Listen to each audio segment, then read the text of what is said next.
What's up, guys? Hey, it's been a while, but I figured I'd make a carpet cleaning video. Why not? Alright, so large vacation homes and a lot of rug, or a lot of carpet. Doing some dry passes there, because that's what we do. Rinse that one out real quick. That looks discolored.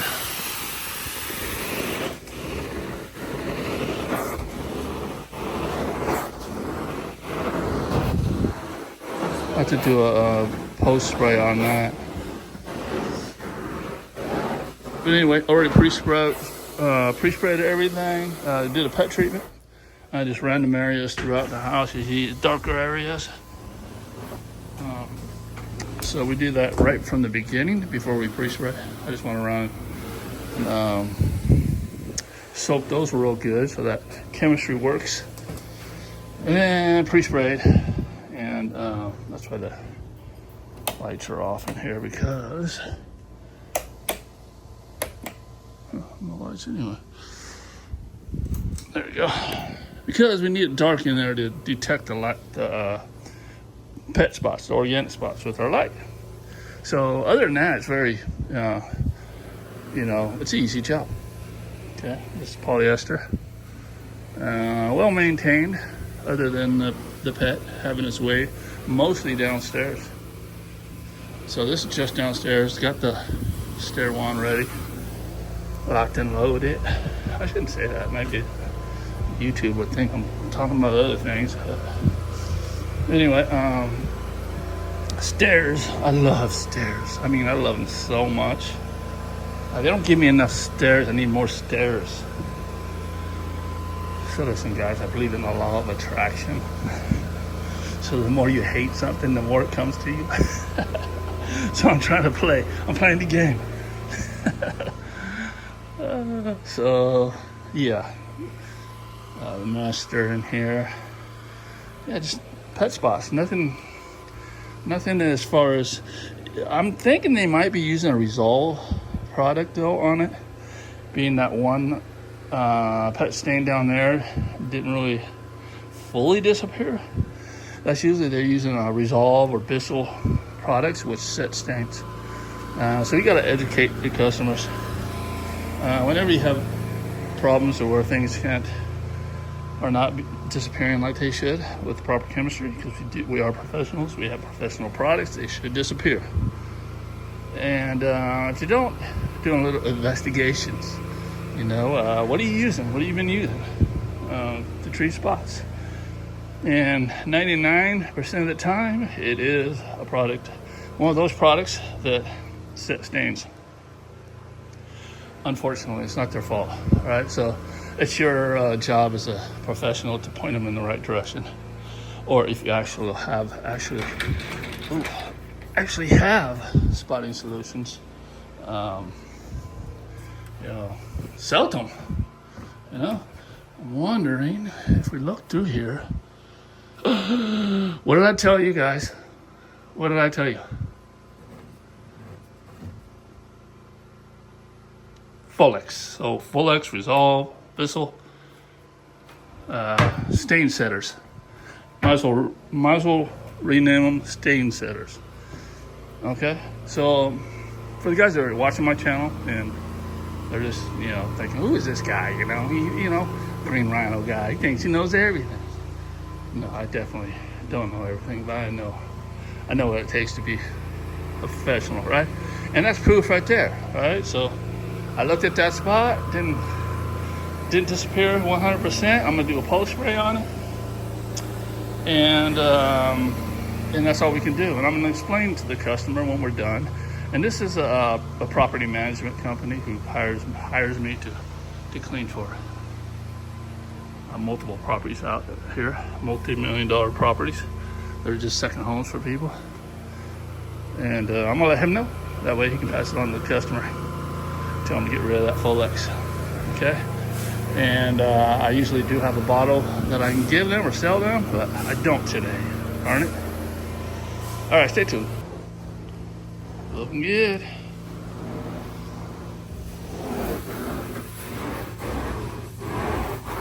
work our way right out here, this little strip, last thing out. I'll take over on the stairs and then do most of the upstairs, I would say.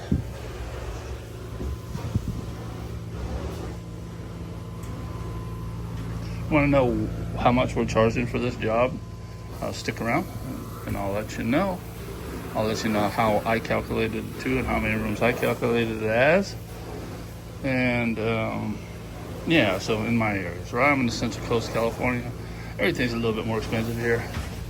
So, you know, you might be in a small town area, mid-United States, you know, somewhere where rent's really cheap and everything. So, yeah, you're not gonna probably charge what I charge.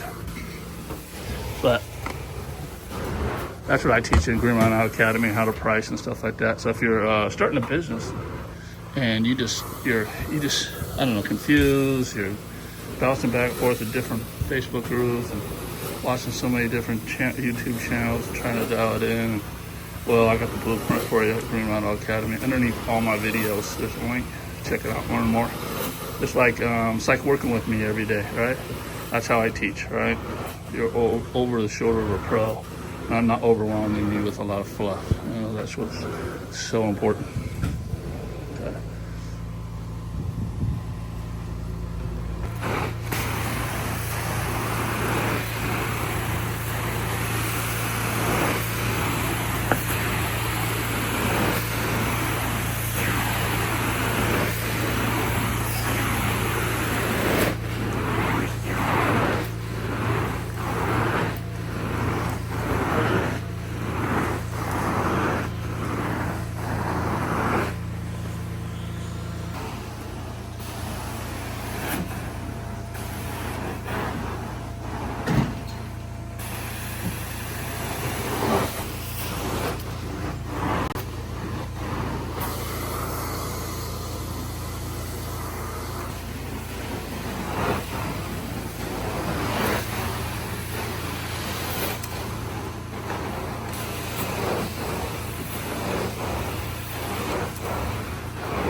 Whew, working up my sweat.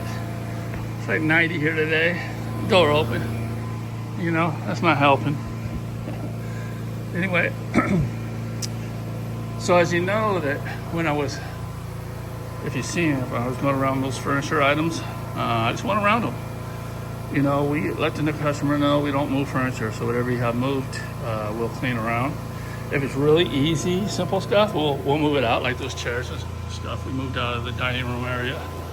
But the reason why I'm not moving furniture also and moving them back, because then we got to put plastic stuff down to make sure there isn't any furniture transfer, like color transfer, from any type of these furnitures, right? Wood, brass, you know, whatever, right? So the moisture can sometimes transfer color onto the carpet, so now you're causing damage. So we go around the legs. I go around the legs. We go as good as I could around the legs. You don't have to worry about that. Now, if you like to tab everything, hey, go for it, guys. That's your deal. But unless customer actually requests it, that's all I do. All right. So Edwin's back here finishing up this back area. It's a walk-in closet back there. Oh, you know, corner guards, that's mandatory. So the backwards stairs. I mean, I hate backwards. Oh, here I go again. I love attractive stuff. I love backwards stairs. You know, I mean, when the there's lower levels because you got to work against the hoses, and it's tough, guys. So you're walking over your clean carpet when you're working your way up or down, whichever way you want to do it. You still got to walk over the carpet. So then we rake it up when we're done. So that's what we did. That's why it's all standing straight up, no triangles, nothing like that. And I'm not like a big guy that likes to take a lot of time on stairs. All right, I clean it just like carpets. I do have a stair wand, of course, but a lot of guys want to use upholstery wands and stuff like that, upholstery tools to do stairs. And they just get really technical in it, man. They go across the lip with the suction and all that stuff. And, you know, you don't see me doing that because my wand work is I go over the lip with the wand. You know, I drop it down. There's a technique to you.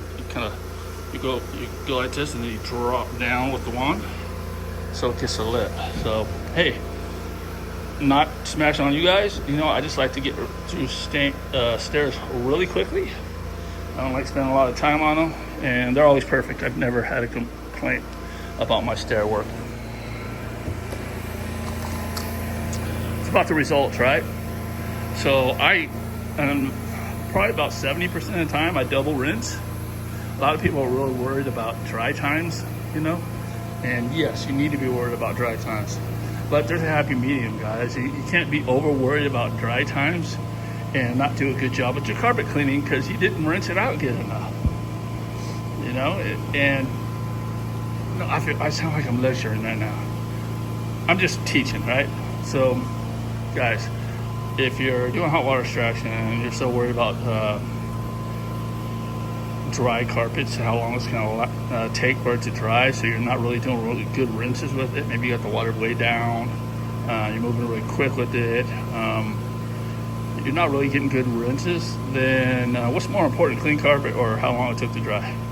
I tell my customers 4 to 12 hours to dry.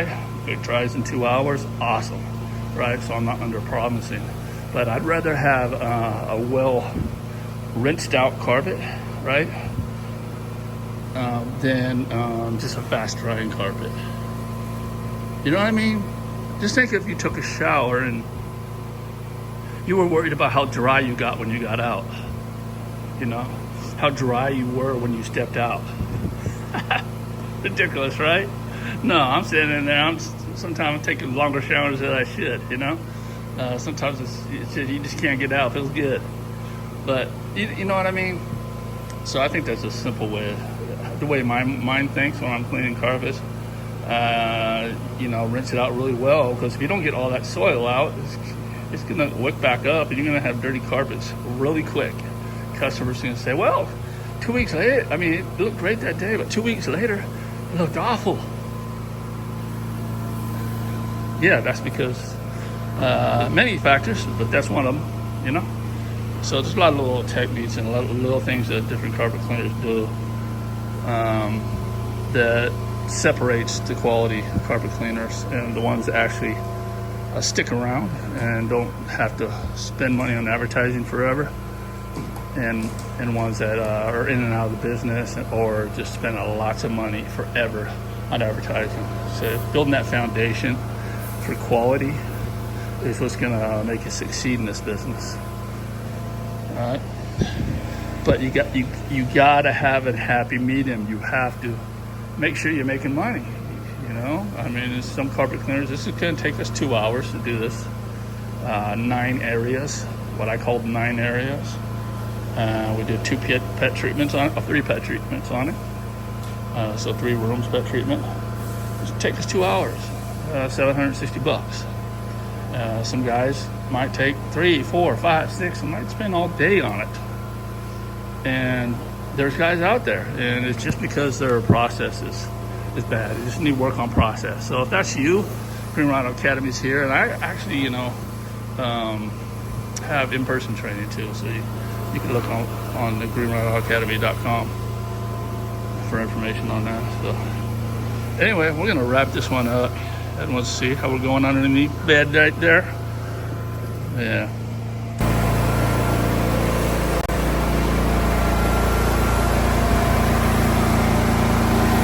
he's OCD. That's good though in this business. Always got a clean mat there. Alright guys, see you in this.